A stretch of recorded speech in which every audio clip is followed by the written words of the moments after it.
কিন্তু কোনো জাল হাদিসও পাওয়া যায় না যে আমাদের নবীজির মৃত্যুর পর, ওয়াফাতের পর, তিনি দুনিয়া থেকে যাওয়ার পর সাহাবায়ে কেরাম পুরা মদিনাবাসীকে বা নিজেরা গরু জবাই করে খাইছেন, এরকম কোনো কাজ করছেন বলে কোনো জাল হাদিসও পাওয়া।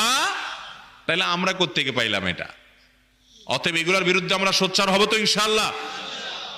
আপনি আপনার মৃত মা বাবার তরফ থেকে, একজন গরিব মানুষ তার বাড়িতে টিউবওয়েল নেই, মাশাআল্লাহ, আপনি সেখানে একটা টিউবওয়েল গেড়ে দেন।